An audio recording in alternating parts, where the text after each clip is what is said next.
Hello everyone. आज हम इस वीडियो में बात करने वाले हैं कि हेज फंड मैनेजर्स क्या होते हैं और हेज फंड्स क्या होते हैं। जो हेज फंड्स के मैनेजर्स होते हैं वो क्या कैसी स्ट्रेटजीज़ को फॉलो करते हैं, और मतलब उनकी स्ट्रेटजीज़ के बारे में तो कुछ नहीं बताऊंगा कि वो मुझे इतना पता भी नहीं है। पर हेज फंड्स होते हैं, और जैसे म्यूचुअल फंड्स होते हैं उससे थोड़ा अलग टाइप के हेज फंड्स होते हैं, उनकी स्ट्रेटजीज अलग रहती है। जैसे म्यूचुअल फंड्स क्या करते हैं कि वो लार्ज कैप, स्मॉल कैप और मिड कैप्स में अपने अपना इन्वेस्टमेंट करते हैं। वैसे हेज फंड मैनेजर्स भी पोजीशंस को हेज करते हैं, मतलब मार्केट को हेज करते हैं, और वो अपने फंड्स को, मतलब ये भी एक टाइप का म्यूचुअल फंड्स होता है और म्यूचुअल फंड की तरह ही होता है, पर ये उससे थोड़ा अलग होता है। ठीक है, इसमें आपको हेजिंग वगैरह यूज़ करते हैं वो, और मतलब वो एफ एन ओ में वर्क करते हैं।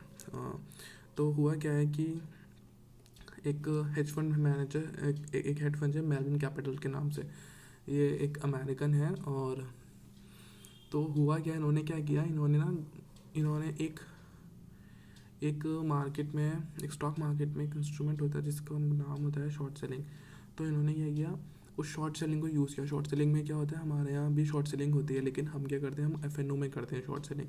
हम फ्यूचर्स को शॉर्ट कर देते हैं, और हम मतलब लॉन्ग होते हैं, तो मार्केट जब लॉन्ग होते हैं तो फ्यूचर्स को बाय कर लेते हैं। लेकिन अगर हमने कैश एंड कैरी वाले में, मतलब जिसमें हम डिलीवरी लेते हैं, अगर उसमें हमें करना है तो हमें क्या है, हमें लेंडिंग एंड बोरोइंग फैसिलिटी को यूज़ करना होता है। लेंडिंग एंड बोरोइंग फैसिलिटी क्या होती है कि हम शेयर्स को शॉर्ट कर देते हैं। जो शेयर्स हम पे होते ही नहीं है उसको हम बेच देते हैं, सेल कर देते हैं। तो क्या होता है, लैंडिंग एंड बोरिंग फैसिलिटी में क्या होता है कि हमें वो शेयर हम बोरो कर लेते हैं। ठीक है, और जब फिर हमें हमें वो शेयर फिर से बाय करने होते हैं, क्योंकि हमने जब सेल किया तो हमें बाय भी करना होगा, है ना। क्योंकि अगर हम बाय करते हैं तो फिर हम सेल करते हैं, तो पर इसमें हम पहले ही सेल कर देते हैं। ये उस तरीके की चीज़ समझ लीजिए, ये एक उस तरीके का कॉन्सेप्ट है। सपोज आपके पास एक प्लॉट है, ठीक, जो कि जैसे आपके पास एक प्लॉट है, या फिर आपने एक प्लॉट किसी को दिखाया कि मुझे ये, आपने बोला कि मैं ये प्लॉट बेचना चाहता हूँ, लेकिन वो प्लॉट है नहीं है आपका, पर आप उसको बेचना चाहते हैं। तो आपने बोला कि यार ये प्लॉट मैं बेच दूंगा। तो सामने से आपने एक बायर को भी ढूंढ लिया, तो आपने कहा मैं ये प्लॉट तुम्हें बेच रहा हूँ, और उसने वो प्लॉट खरीद भी लिया। तो होता क्या है कि जब हम वो जब उसने वो प्लॉट खरीदा, तो अब आपके पास वो प्लॉट है ही नहीं और आपने उसे बेच दिया है। तो क्या करते हो आप, जिसका वो प्लॉट होता है या फिर वो जो प्लॉट का मालिक होता है, आप उससे उससे खरीद लेते हैं। जैसे आपने पहले सेल कर दिया, सेल करने के बाद एक पैसा ले लिया उससे, ठीक है, सामने वाले से। फिर क्या करते हैं आप, क्या वो प्लॉट तो आपको देना ही देना है, तो क्या करते हैं आप बोरो कर लेते हैं। जिसका वो प्लॉट होता है या फिर जो भी वो प्लॉट होता है, इसका वो मालिक होता है, आप उससे खरीद कर उसको सीधा प्लॉट दे देते हैं। तो इसे हम कहते हैं शॉर्ट सेलिंग।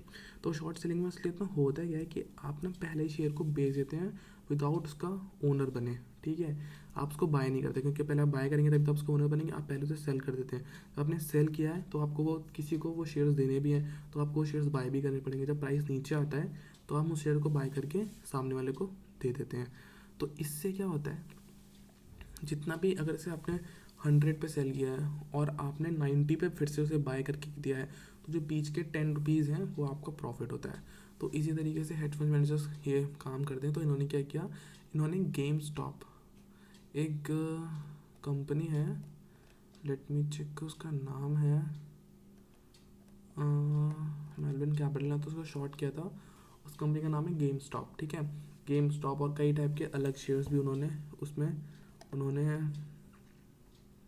उन्होंने शॉर्ट करे हैं। तो मुझे गेम स्टॉप का ही नाम याद आ रहा है। तो उन्होंने उसमें गेम स्टॉप और वो, हाँ, तो गेम स्टॉप के उन्होंने शेयर्स को क्या किया, सेल किया, और उन्होंने ये पब्लिकली गा भी दिया कि हमने गेम स्टॉप के शेयर्स को क्या है। पर ये बार उन्हें महंगा पड़ गया। वो तो रिटेलर्स को बेवकूफ़ समझते हैं। इस बार रिटेलर्स ने क्या किया, एक रिटेलर से एक वॉल स्ट्रीट बेट करके एक वेबसाइट है, ठीक है, एक वॉल स्ट्रीट बेट करके, एक मैं आपको दिखाता हूँ, वॉल स्ट्रीट बेट्स, हाँ, ये एक वेबसाइट है। और तो ये देखिए इस वेबसाइट पे, ठीक है, ये देखिए, ये वो कमेंट है, ये वो पोस्ट है, I think, let me check here, ठीक है ना। तो इस टाइप के देखिए, 5 D generating buying FDs, हाँ, प्रेस कॉन्टेक्ट प्रेस, इस टाइप की वो वेबसाइट है। और इस वेबसाइट पे वो सब कुछ आता है ना। तो इस वेबसाइट पे मतलब पेपर जनरली, मतलब लोग जो होते हैं वहाँ के डिस्कशन के लिए होती है। तो वहाँ पे कई सारे लोगों ने उस डिस्कशन को, रिटेलर्स ने उस डिस्कशन को ज्वाइन किया और उन्होंने क्या किया, ये हेज फंड्स मैनेजर्स को सेल कर रहे हैं तो क्यों ना हम ऐसा करें कि जब वो इसे सेल कर रहे हैं तो हम इस शेयर्स को बाय कर लें और हम इतनी बाइंग करें कि वो शेयर्स के प्राइस को ऊपर पहुंचा दें। तो उन्होंने बिल्कुल वही किया। उन्होंने क्या किया, हेज फंड मैनेजर जैसे शॉर्ट पोजीशंस ली तो उन्होंने बाइंग करना शुरू कर दी उस शेयर्स में। ठीक है, और जब उन्होंने शेयर्स में बाइंग करी, जितने वो सेल कर रहे थे और उससे ज़्यादा, मतलब करीबन 5 मिलियन लोगों ने डिस्कशन ज्वाइन किया, कम से कम 2 मिलियन 3 मिलियन लोगों ने तो शेयर्स खरीदे होंगे। तो आप देखिए, आप स्टॉक का प्राइस देखिए, स्टॉक का प्राइस 26 तारीख को $88 था। देन प्राइस उसका हुआ $145, लगभग प्राइस डबल हो गया और सीधे 27 तारीख को ही प्राइस 351 हो गया। देन उसका प्राइस समझ रहे हैं आप, 469 हो गया। ये लगभग 500 to 600%, 5 से 6 गुना ये शेयर्स हो गया। और भाई साहब उन्होंने इतना लॉस बुक किया है वॉल स्ट्रीट वालों ने, लगभग $2 बिलियन। फर्स्ट डे पर उन्होंने $5 बिलियन का लॉस बुक किया था और बाद में उन्होंने $6 बिलियन का, फिर उसने 15 बिलियंस के आसपास बता रहे हैं। ऐसा हो सकता है कि $15 बिलियन का उन्होंने लॉस बुक किया हो। तो इस टाइप के, तो हमेशा ना क्या होता है, बड़े बड़े पीपल्स को ना लोग सपोर्ट करते हैं, बड़े बड़े जो लोग होते हैं, बड़े बड़े जो मैनेजर्स होते हैं, तो उनको सपोर्ट किया जाता है। तो वहाँ के जो नैस्डैक के जो सीईओ हैं उन्होंने भी कहा कि उन्होंने अपनी शॉर्ट पोजीशंस हटा ली हैं, तो जो लोग हैं जिन्होंने इसमें बाइंग करी है वो इसमें बाइंग रोक दें। पर रिटेलर्स ने एक ना सुनी और उन्होंने बाइंग पे बाइंग जारी रखी। तो कहते हैं ना, हमेशा रिटेलर्स को लूटा जाता है। इस बार पहली बार रिटेलर्स ने बड़े बड़े इन्वेस्टर्स को लूट लिया, कसम मतलब से उनको मज़ा चखा दिया उन्होंने। लिखा ना, how retail investor brought a hedge वन टू नीज, बिल्कुल घुटनों पे टिका दिया उन्होंने और बहुत बुरी हालत कर दिया, इतना लॉस बुक करा दिया। तो उन्होंने बेसिकली क्या किया है, उन्होंने शॉर्ट पोजीशन ली और उन्होंने बाय करना शुरू कर दिया। तो जब उन्होंने शॉर्ट पोजीशन ली, शेयर का प्राइस नीचे फॉलो होना चाहिए लेकिन शेयर का प्राइस ऊपर चला गया है, जिसमें उन्होंने बहुत भारी भारी लॉसेस उन्होंने उठाए हैं। जो हेड फंड्स मैनेजर्स होते हैं वो हमारी तरह नहीं होते कि मतलब वो स्टॉप लॉस लगा दें या कुछ करते हैं, वो पोजीशंस को हेज करते हैं। लेकिन अगर पोजीशंस को हेज करना भी एक टाइम तक ही करा जाता है, जैसे प्राइस 10% 20% स्ट्राइक करते हैं, लेकिन अगर प्राइस 600-700 टाइम्स अगर इसे स्ट्राइक कर जाए तो आप उसको नहीं कर सकते हो, आप उसमें कुछ भी नहीं कर सकते हो। देखिए ये गेम स्टॉक का चार्ट है, तो मैं आपको दिखा चुका हूँ।